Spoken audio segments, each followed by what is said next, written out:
नमस्कार, मैं पीयूष राय राम गुलाम राय YouTube channel पे आपका स्वागत करता हूँ। अधिगम के सिद्धांत इस शीर्षक पे चर्चा करते हुए पिछले वीडियो में हमने अधिगम सिद्धांतों के जन्मदाता एडवर्ड ली थॉर्नडाइक महोदय के द्वारा प्रतिपादित उद्दीपक अनुक्रिया सिद्धांत से परिचय प्राप्त किया था। उसके प्रयोग को भी हमने जाना और अब आवश्यकता है एसआर थियरी या उद्दीपक अनुक्रिया सिद्धांत की उपयोगिताओं से परिचय प्राप्त करने का। इनकी इस सिद्धांत की उपयोगिताओं से संबंधित जो बिंदु हैं इनको हमने यहाँ पे लिख लिया है। क्रमशः एक एक बिंदु पे चर्चा करते रहेंगे। पहला बिंदु है गामा क्रियाओं के विकास में। जैसे हम अपने व्यवहारिक जीवन में देखते हैं कि एक छोटा बच्चा जो माँ की गोद में होता है, फिर वो अपने परिवारजनों की उंगली पकड़ के चलता है और एट लास्ट वो बिना किसी सहारे के चलने लगता है।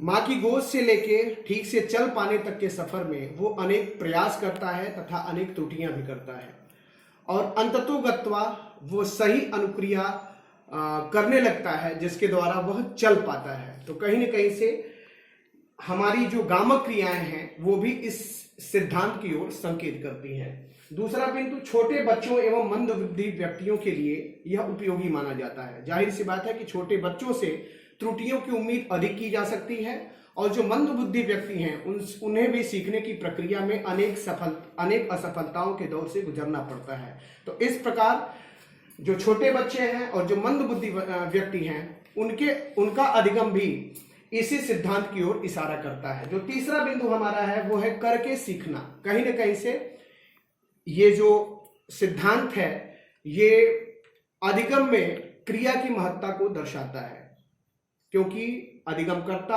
अनेक क्रियाएं करता है और उन क्रियाओं में जो सही क्रिया होती है उसके द्वारा वो अपने लक्ष्य तक पहुंचता है, लेकिन उसे अनेक असफलताएं मिलती हैं और उन असफलताओं की राह पे चलता हुआ ही वो अंततोगत्वा अपने सफल लक्ष्य को प्राप्त कर लेता है। तो कहीं न कहीं से क्रिया की महत्ता को दर्शाने के कारण यह सिद्धांत करके सीखना को भी अपनी सामर्थ्य प्रदान करता है।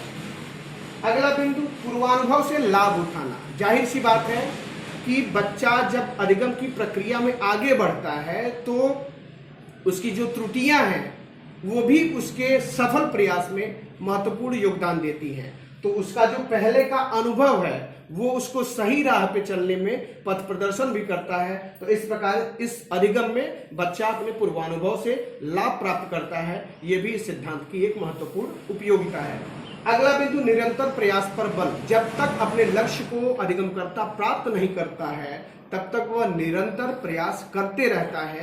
यद्यपि उससे त्रुटियां होती हैं लेकिन लक्ष्य की प्राप्ति तक उसके प्रयास नहीं रुकते हैं। तो इस सिद्धांत में कहीं न कहीं से निरंतर प्रयास पर जो बल दिया जा रहा है वो एक अहर्निश श्रम की तरफ भी संकेत करता है और इस सिद्धांत की जो व्यवहारिक विशेषता है उसमें हम निरंतर प्रयास पे बल को भी सम्मिलित करेंगे। अगला पॉइंट, अभ्यास की क्रिया पर आधारित। कहीं न कहीं से इसमें निरंतर अभ्यास पर बल दिया गया है और निरंतर अभ्यास करने पर ही हम वांछित अधिगम को प्राप्त कर सकेंगे और साथ ही साथ उसे दीर्घ काल तक अपने व्यवहार में बनाए रख सकेंगे। और अंतिम बिंदु है आत्मविश्वास एवं आत्मनिर्भरता। निश्चित तौर पे जो सीखने वाला है वो सीखने की राह पे निरंतर अकेला चलता है। अनेक असफलताएं उसके साथ आती हैं लेकिन अंततोगत्वा वो सही अनुक्रिया के द्वारा अपने अधिगम को पूर्ण करता है और सार्थक करता है। इस प्रक्रिया में कहीं न कहीं से उसे आत्मविश्वास की प्राप्ति होती है और चूंकि अधिगमकर्ता अपने लक्ष्य तक स्वयं पहुंचता है इसलिए यह अधिगम की प्रक्रिया कहीं न कहीं से उसे आत्मनिर्भर बनाती है, स्वावलंबी बनाती है।